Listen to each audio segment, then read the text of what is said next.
Episode 33, Next Target. For a brief moment, Quinn had forgotten about a world with abilities. A world where people didn't try to get up on one another just for the sake of what? Pride. He looked down and could see the two blades stuck in his stomach, blood dripping off the blade.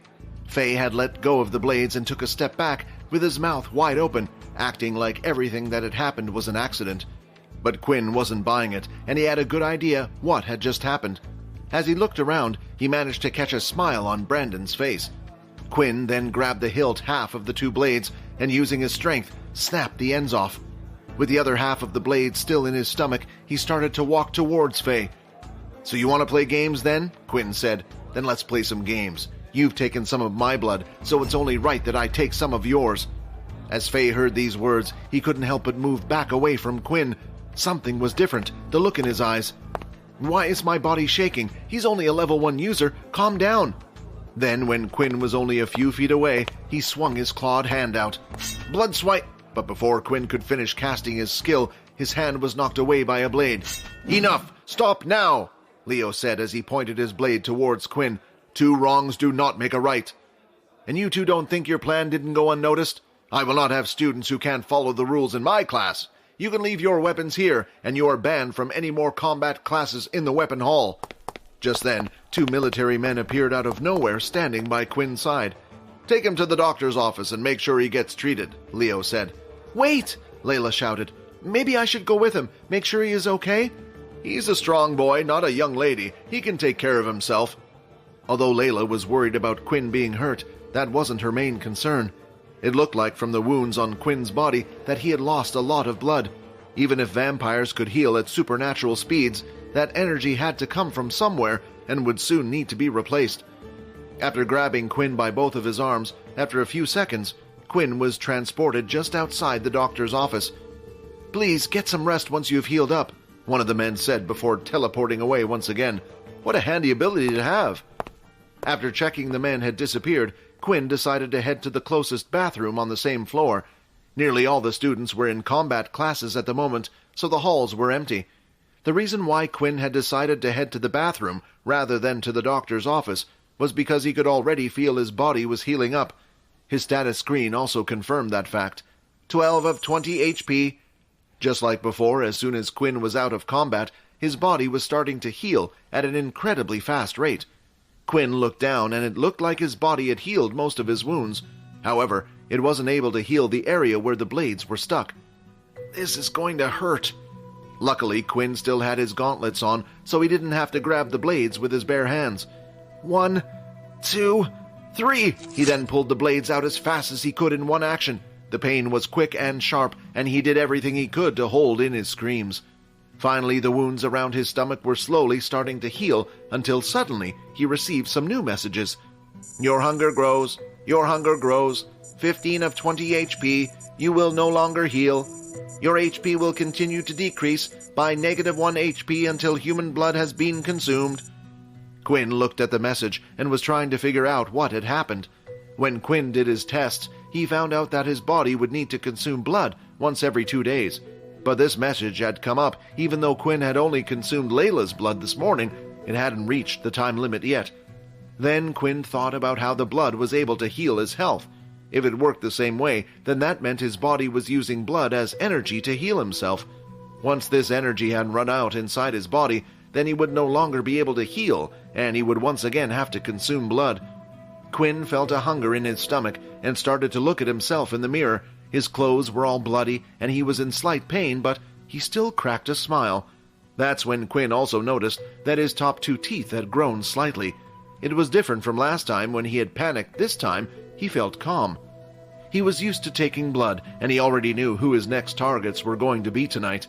The hunger pangs were bearable this time, perhaps because Quinn wasn't in a critical condition. After heading back to his dorm room, Quinn threw his bloody clothes on the floor and changed his clothes out with a different uniform. While Quinn was busy getting changed, he heard the sound of 2 students talking as they walked down the corridor. "Why did I get kicked out as well? You were the only one who used an ability," Faye complained. "Hey, you were fine with the plan when I told you about it earlier. Why are you getting so annoyed about it now?" Brandon said. "You were the one who dragged me into it all because you lost to a level 1. Embarrassing," Faye chuckled.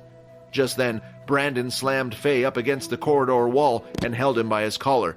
"Do I need to remind you that I'm a higher level than you, Faye, or do we have to fight so you can learn your place?" Faye said nothing until Brandon eventually let go of his collar. That's when Faye decided to walk off in the opposite direction, away from the dorm rooms. "I thought we were friends, Brandon, not just some lackey you control because I'm a lower level than you." Then, as Brandon entered his dorm room, he slammed the door behind him. "Oh, a lover's quarrel, huh? Excellent," Quinn said, as he grabbed his bag and headed out to follow Faye. The combat classes had finished, and the sun was starting to set. With that, a rush of students was now heading back to their dorm rooms, and that included Peter and Vorden. As the two of them entered the room, Vorden's eyes widened as he spotted something. "What the... is that Quinn's clothes?" Peter said as he lifted them off the ground. "They're covered in blood. Did he get hurt during training?" Vorden's whole body was shaking as he saw the blood. What happened to him? Vorden thought. Did the second years target him too, or did something happen in training? "I told you we should have kept an eye on him. We should have killed those second years when we had the chance." "Stop it!" Vorden said out loud. "Huh. Vorden, are you okay?" Peter asked. But without saying anything else, Vorden opened the door to search for Quinn, but as he did, Layla stood there with her hand by the door as if she was just about to knock. "Oh, is Quinn here?" Layla said.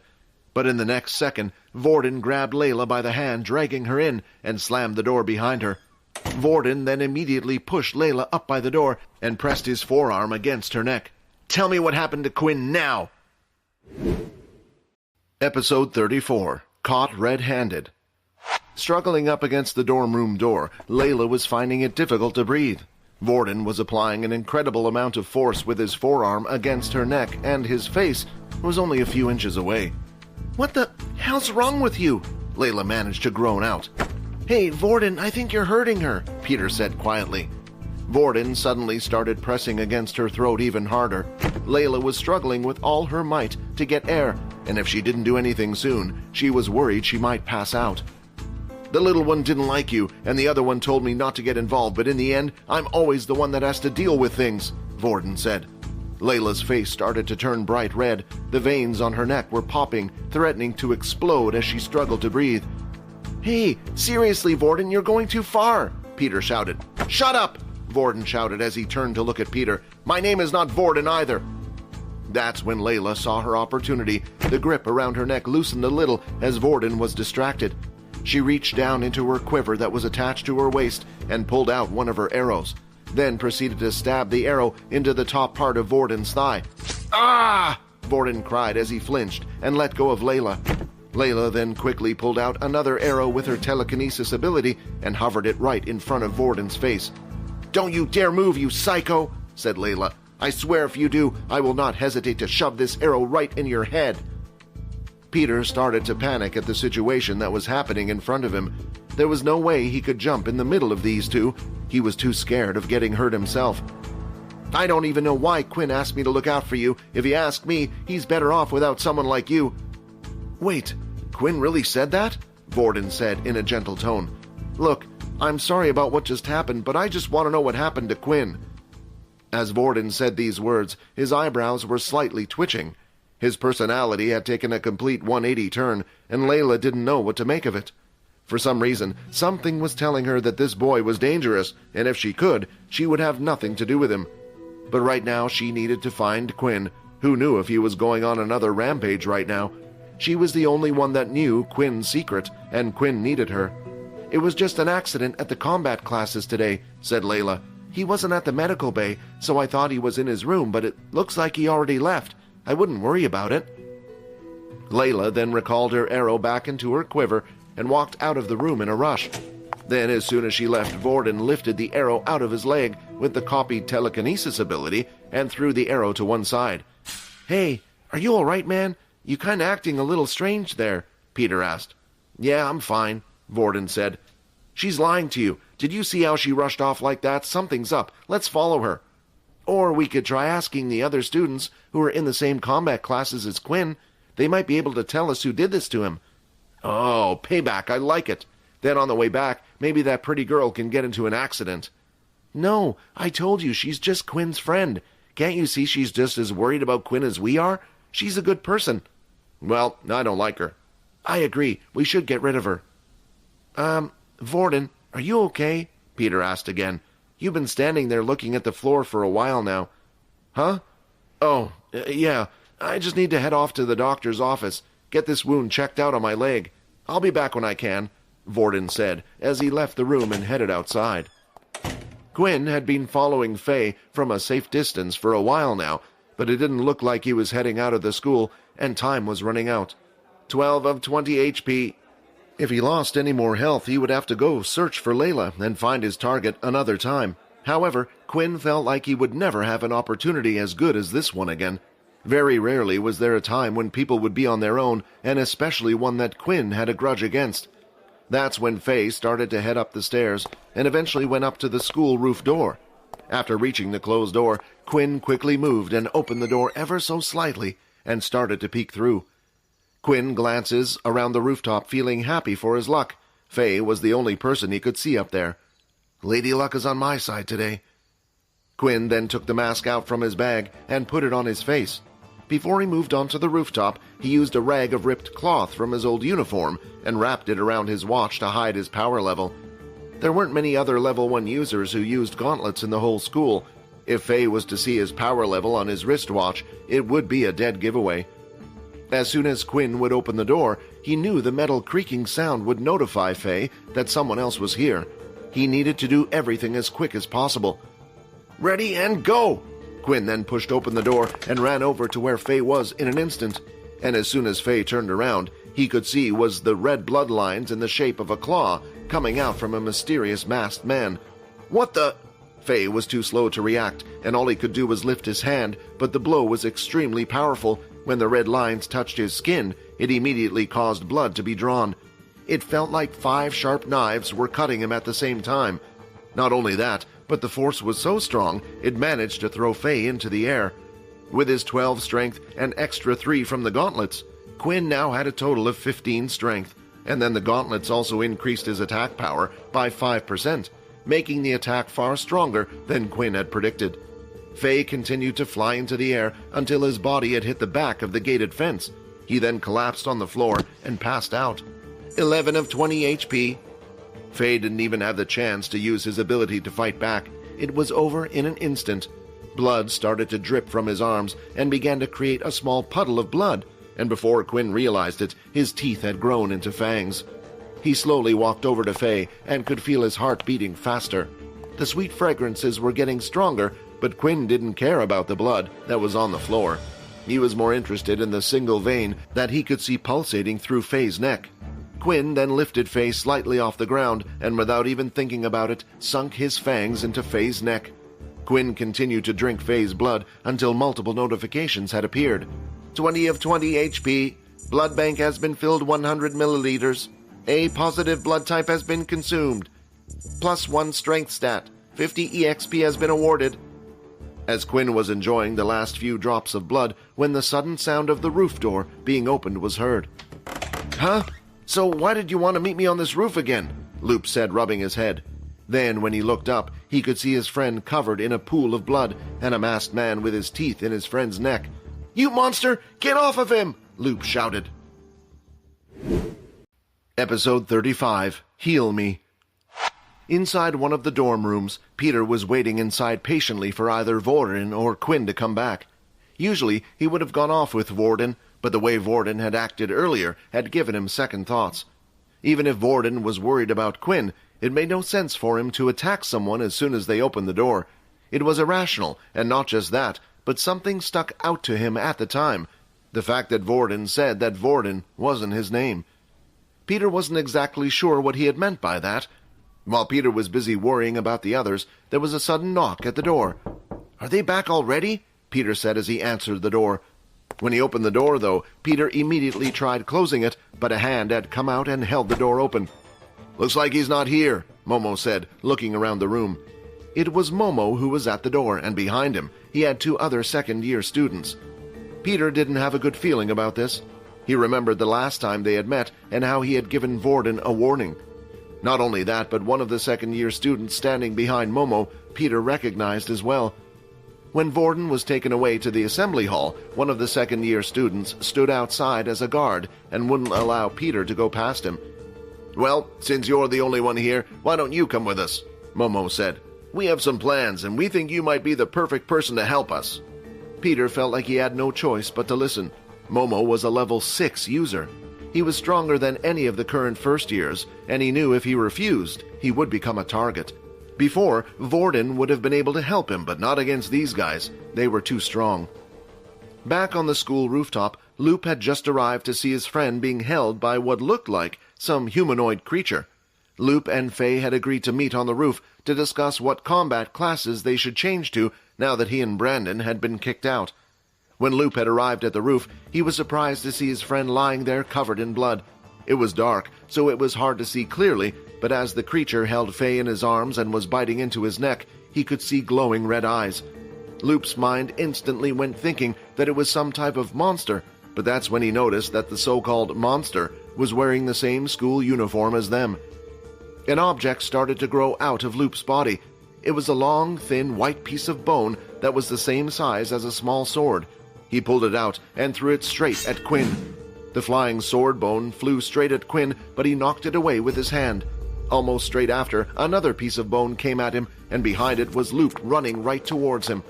In both of Loop's hands, he held 2 white bone swords and swung them down at Quinn. However, Quinn managed to grab onto both of the bone swords, stopping them in place. When Quinn tried to use his strength to break the bones, surprisingly, nothing was happening. That was because of the difference in ability level. Loop was a level 3 ability user. The special substance he was able to create out of his body was stronger than that of a basic tier beast weapon. As the two were held in place, Quinn realized his strength was greater and started to push Loop back. When Quinn started to push Loop back, he quickly took in a deep breath and blew out. Straight after, white bone spikes had appeared on his body all over. The bone spikes had managed to pierce Quinn's body in several different places, but luckily he was able to avoid a blow to the head, and his hands were protected by the gauntlets. 10 of 20 HP. It was a strong attack, and it had hurt Quinn badly. Loop retracted the bone spikes into his body and was ready for the same attack again. As he breathed in, though, he could see Quinn swipe his hand like a claw. Loop ducked down, and instead of hitting him, the attack continued to go past, and the red lines eventually disappeared into nothing. "Let's see what you're hiding under that mask," Loop said as he stabbed one of the bone swords into Quinn's foot, and then lifted another one at his face. However, Quinn decided to use all his strength to pull his foot from the sword. The bone sword stuck in his foot had ripped through his skin and tore through his shoes. His foot was now a mangled mess, but at least he was free. Doing his best to ignore the pain, Quinn jumped back a few feet to create distance between himself and Loop. This was bad. Not only did Loop have a strong ability, but unlike the people he had faced before, Loop was a good fighter. Quinn's sloppy skills weren't going to save him. Sure, he had more strength than his opponent, but that meant nothing if he couldn't hit him. 5 of 20 HP, blood bank auto use. 10 of 20 HP, 9 millimeters left in blood bank. In nearly an instant, Quinn's foot had healed. That's when he came up with a plan. 20 of 20 HP, 70 millimeters left in blood bank. Quinn had used the rest of his blood bank to heal himself. With this, he would be able to bridge the gap in skill. As long as Quinn didn't take a fatal blow to the head, he was sure the system would heal him in time. This time, as Quinn rushed forward, he was no longer reserved about using his skills. He cast blood swipe after blood swipe, swinging his arms out. 14 of 20 HP.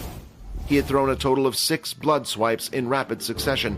They had come out fast, and all Loop could do was defend with his bones. The first few attacks had been blocked, but Loop could feel how powerful they were. 8 of 20 HP. After defending against the first 6 attacks, Loop thought he was done, but another 6 blood swipes came straight after, and his bone swords could no longer take it, and eventually snapped. 18 of 20 HP, 50 milliliters of blood left in blood bank. Seeing Quinn continue to rush forward after him, and his bone swords were broken, there was only one thing Loop could do. He took in another deep breath, and just when Quinn was close enough, he blew out, making bone spikes appear all over his body. However, Quinn wasn't slowing down and continued to run straight into the bone spikes, piercing several parts of his body. At the same time, he threw a punch out as hard as he could, sending Loop flying backwards. Then, to follow it up, Quinn released another barrage of blood swipes. 5 of 20 HP, 10 of 20 HP, 40 milliliters of blood left in blood bank. As each of the blood swipes reached Loop's body, he stood his ground, reinforcing his body with bones. But not long after, he could no longer take any more punishment and collapsed to the ground. Opponent has been defeated. 50 EXP has been received. 130 of 400. The fight was a lot tougher than Quinn had thought. The only reason why he was able to be as reckless as he was because of his blood bank. Quinn hated to think about how he would have fought if he didn't have the skill. Quinn then looked back at Faye, who was on the ground. It seemed like after being bitten by him, his targets would stay asleep for some time, which was a good thing, but now it was time for him to feast on a new person. Quinn walked over to Loop's body and cast his Inspect skill. Loop Savvy, Ability Bone Manipulation, HP 1 of 25, Blood type O negative. Finally, Quinn was going to find out what Blood type O had for him. Episode 36. Escape. As Quinn looked at Loop's body on the ground, he noticed something strange. His current health was at 10 HP, and his body was naturally drawn to the blood. Whenever his health was low, he would get hungrier. That bit was a given, but something that also happened was his 2 canine teeth would start to grow longer. When they grow longer, it made it easier to pierce his victim's neck. Although Loop was bleeding and Quinn was able to just drink from the open wound, this would only give him the extra stat point. He needed a good supply to also fill his blood bank. When inserting his teeth into his victim, it felt as though he instinctively knew the best location that would allow him to take as much blood as possible. Quinn lifted Loop's body from the ground. Only a few inches were separating their faces. I don't know whether it's a good thing or a bad thing that I'm finding it easier every time I do this. Quinn opened his mouth wildly, showing his teeth. He brought his mouth near Loop's neck and finally bit into his neck. A rush of blood entered into his mouth. The blood tasted sweet. 20 of 20 HP restored. O blood type has been consumed. 1 free stat point has been added. Blood bank has been filled. Quinn had a few guesses at what the O type would do, but this was better than he had imagined. Quinn quickly opened up his status screen and wanted to decide what to put the stat into right away. Strength 13, 3. Stamina 12. Agility 13. Quinn debated internally for a few minutes whether he should put his stat point into stamina or not. If he did, his stats would become well-rounded. But he thought about all the people who were strong in the world right now. They were usually a specialist in a certain area. A jack of all trades was something too weak in this day and age. Not only that, but Quinn felt like his growth would be quicker if he specialized in strength or agility. It would allow him to carry on beating weak opponents.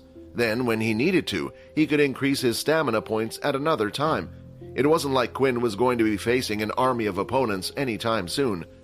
Agility 14. In the end, Quinn decided to stick to his original plan and add his stat points into agility. Quinn stood in place looking at the duo's body, wondering what he should do. He was fairly certain that he had acted fast enough during his fight with Faye.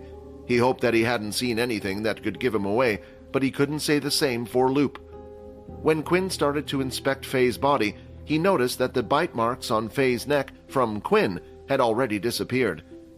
The doctor said the same thing happened with Layla. Perhaps some type of effect from my ability? Quinn thought. Well, that solves that problem. Now what to do with you? Quinn pondered, looking at Loop's body. Although Quinn wore his mask, there was still the chance of someone figuring out it was him. After all, how many students used gauntlets as a weapon and also would have a grudge to attack these two? However, Quinn wasn't that afraid of them finding out his real identity. After all, the school didn't really care if Quinn beat them half to death. Actions like this were commonplace at the academy. Quinn wasn't afraid that Loop might tell everyone what he had seen. Even if he did, no one would believe what he had said. Throughout all of the history of abilities, there had never been any reports of an ability where someone had to consume something to gain power. The power had always come from within. And with no markings on their neck to prove it, they would be treated as madmen without any type of proof. While Quinn was in the middle of his thoughts, he was startled when he heard the door start to open again. Quinn moved instantly at a lightning speed to try and flee the scene, but quickly stopped when he saw it was someone familiar opening the door. "There you are," Layla said. She then looked down and noticed the two bodies on the floor. "Quick, we have to get out of here. The guards will be here any second now." Quinn had taken too much time. He wasn't planning to take out two people. When a student was knocked out in the school or badly beaten, the wristwatch was able to ping their location to the school and inform them they were hurt. Then, once this message was pinged to them, the guards would pick the students up and take them to the hospital. No one knew how it quite worked, as it was amazing. The watch was able to tell how much health someone had. Rumors were spread that it was an ability of an original that created the watches. Quinn and Layla hastily ran down the stairs, but stopped as they could hear the sound of footsteps coming in their direction. "Oh no, we can't go this way." Layla then started to look around the roof. "I have a plan. Grab me and let's jump." "Are you crazy?" Quinn said. "Even with my strength from this height, I would at least break my legs, and even if I can heal, I still feel pain. Just trust me, come on, I can use my ability." Quinn quickly lifted Layla with both arms, despite his protest. With his strength, Layla was lighter than ever. He jumped onto the fence and looked down. The school was incredibly high. It was at least 4 stories. "I'm counting on you," Quinn muttered as he leapt off the building. As the duo was falling from the rooftop at an incredible speed, Layla closed her eyes and started to concentrate. Sweat started to form on her brows when suddenly the two of them started to decrease in speed. They eventually reached the ground. "Hey, that was pretty cool. You can fly?" Quinn asked, stunned. "No, my ability isn't that strong yet," Layla replied. "At most, I can only slow us down. Come on, let's head back to our rooms." As the two of them headed to their rooms, Quinn explained everything that had happened on the rooftop. "Wait, what? Then aren't you worried that Loop might tell someone what happened?" "Not really. He has nothing to gain from it. Without any proof, no one would believe him anyway. But there is one problem. There is the chance that if he does find out it's me, then he would come back with the others and attack me. I could take them out one-on-one, but as a group, I don't feel like I could stand a chance." "It's true," Layla replied. "A lot of the students have already formed their own groups and gangs to protect each other. All that's left are the ones that are too weak to be a part of anything." "I know. Why don't you create your own group? I could be like a sub-leader.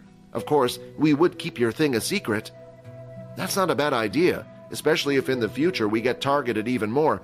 Maybe I should ask Vorden if he knows anyone." The look on Layla's face suddenly dropped as she heard those words. "That crazy guy? I told you he was bad news, Quinn." "What, did something happen?" "It's best if you hear it from your friend Peter. Maybe then you will realize how bad it was. After all, he saw the whole thing."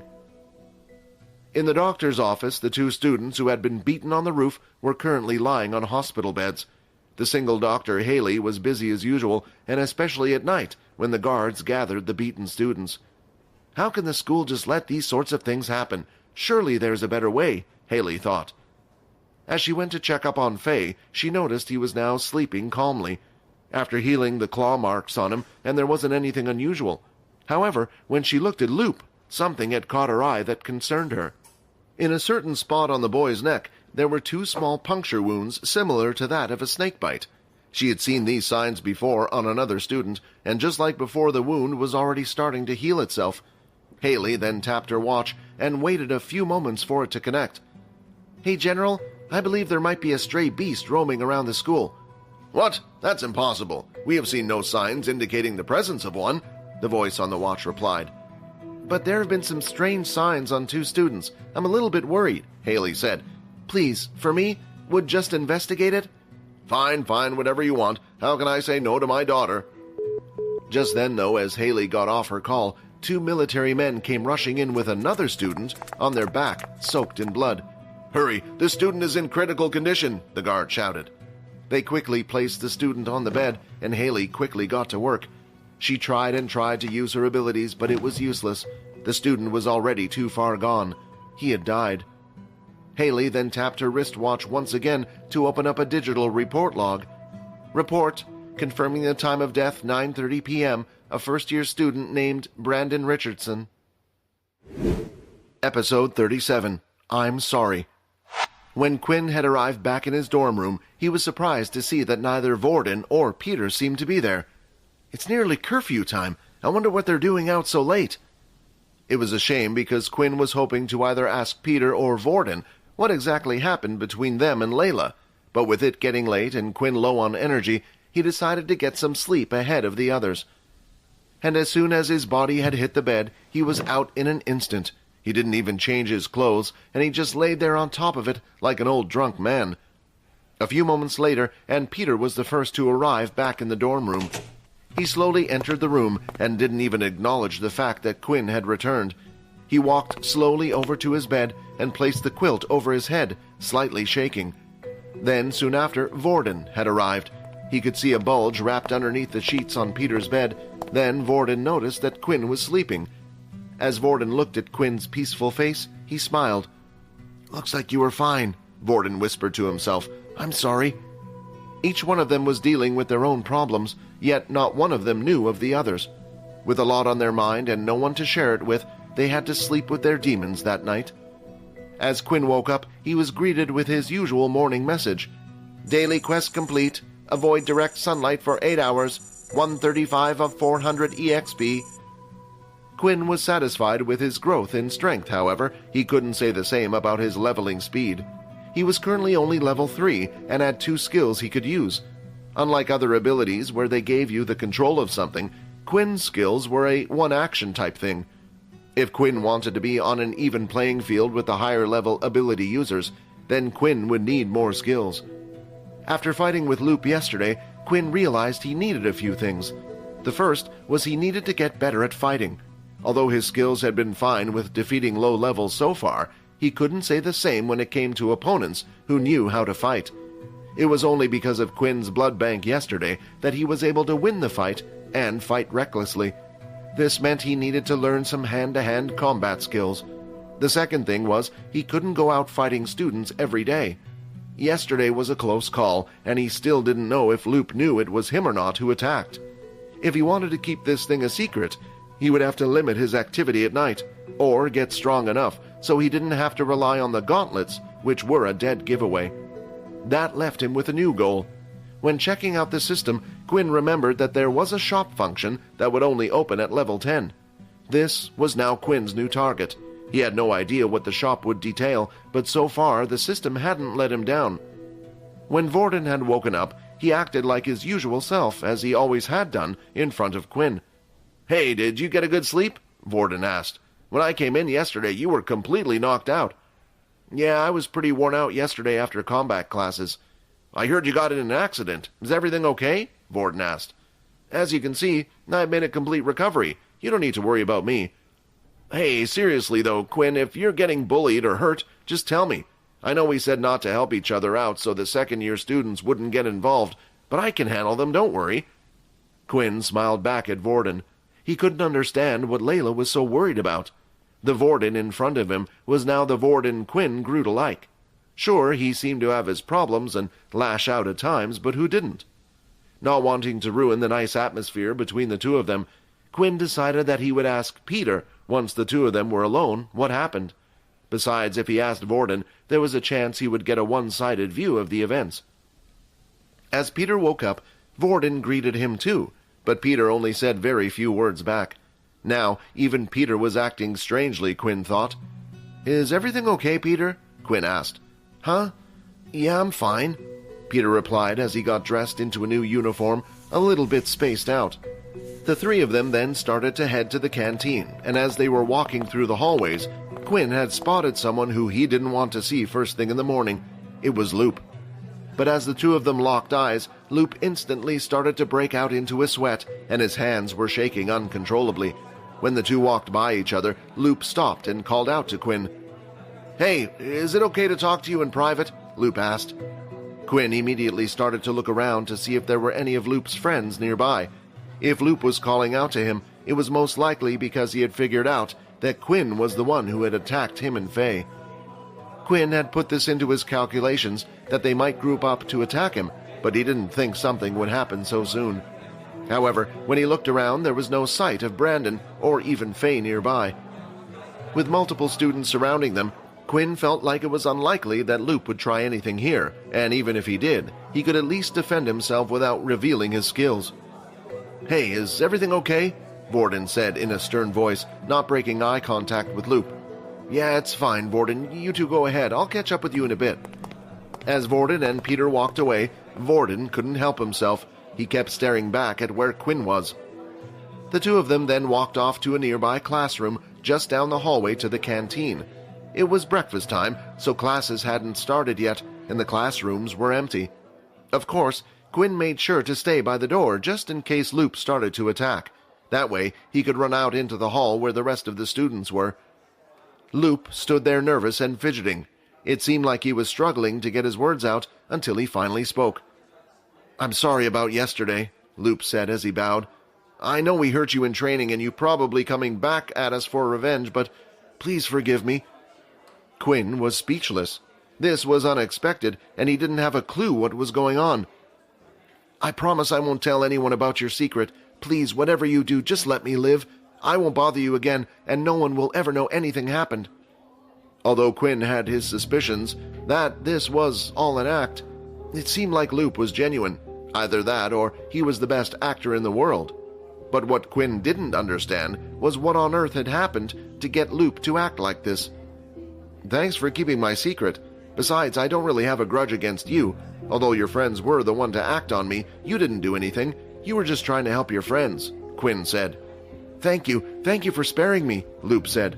"I promise if you need anything, I will help you. I just don't want what happened to Brandon happening to me." "Brandon?" Quinn said, confused. "What happened to Brandon?" Episode 38, Crazy Boy. At first, Loop was confused by the words that had come out of Quinn's mouth. There were two possible reasons he could be acting like this. Either Quinn was just pretending not to know, or when Brandon entered the hospital, he was still alive at the time. Meaning, Quinn thought Brandon was still alive after attacking him. "Look, I promise I'll keep your secret. I know you attacked Faye because of what happened at the weapons hall. It had to be you. Who else would attack him and have gauntlets like you? So you decided to go after Brandon next after taking down me," Faye explained. "Look, I just want to continue living in school as normal. I don't want any drama.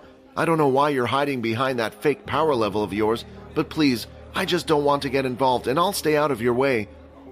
Quinn was trying his best to process the information he had just been told. Right now, a student had died. To be honest, he wasn't really sure what the process or punishment was for a student's death, and at the same time, he didn't want to find out. If the other students were to learn about the attacks on Faye and Brandon, they would naturally assume it might have been Quinn wanting payback. However, the one thing that would make them doubt that was the fact that he was only a level 1 student. Right now, only Loop knew his secret, so it was no wonder Loop was afraid of him. With all this information, for now, Quinn felt it was best to play along. "You don't have to worry," said Quinn.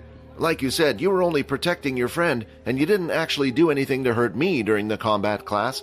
As long as you stay out of my way, I will stay out of yours." "Thank you," Loop said as he bowed down and left the room. After Loop had left, there was a thought lingering on Quinn's mind. Just who did kill Brandon? Was there anyone in the school who had a grudge against him? They had only been at the school a few days, and the school purposely made sure no one knew each other before sending them here. It was hard for Quinn to come up with a suspect.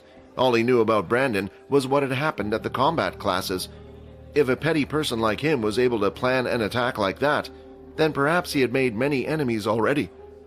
After finishing his talk, Quinn headed to the canteen to catch up with his other two roommates. But when he entered the canteen, instead of seeing Vorden and Peter sitting together like usual, Vorden was sitting on his own, and there was no sign of Peter. Quinn quickly grabbed his food and decided to sit next to Vorden. "Hey, aren't you worried about the second years coming to attack you?" Vorden said. "From the looks of it, people will continue to bother us anyway, so we might as well live how we want," Quinn replied. "Hey, so where's Peter? Didn't you two come here together?" "You're looking in the wrong places," Vorden said as he pointed in a different section of the canteen. The two of them were sat in the low-level section where the level 1 and 2s would usually sit. This was where Peter would usually come to join them as well. But the direction Vorden had pointed in was the higher-level tables, the level 4 and 5 tables, and sitting next to them was Peter. "What is he doing over there? Are they targeting him?" Quinn asked. "Who knows? When Peter entered the canteen, he looked at me and said, 'I'm going to hang out with some new friends I made the other day.' I asked him if he needed help, and he said not to worry." As the two watched Peter hang out with the others, though, it seemed like he was getting on with them well. He wasn't being asked to grab food or carry their things like the other lower power levels in other groups. Well, maybe we should just keep an eye on them for now. It doesn't look like he's in trouble, and we can always ask him about it later. Just then, though, Quinn and Vorden were busy eating their food at their table. Another tray of food was slammed down. "I hope you two don't mind, but I've come to join you," Layla said as she sat down. As soon as Layla sat at her seat, she couldn't stop staring at Vorden, and the same was true for him. In the middle of the two was Quinn. He could feel the heat and tension in the air with both of them, and he didn't have a clue what happened. "So I see that hole in your leg healed up nicely," Layla said. Vorden's face started to twitch slightly. What are you talking about? Sorry, my name's Vorden. I don't believe we have met," Vorden said, pulling out his hand for a shake. "You are crazy if you think I'm just going to shake your hand and that you're just going to pretend nothing happened, are you?" Layla then turned to Quinn. "Quinn, can you not see this guy is crazy yet?" "Don't call me crazy," Vorden said slowly, saying each word. Hey, I think you both need to calm down," said Quinn, feeling like any second now the two were going to clash in the canteen. "I don't even know what happened between the two of you. Please explain."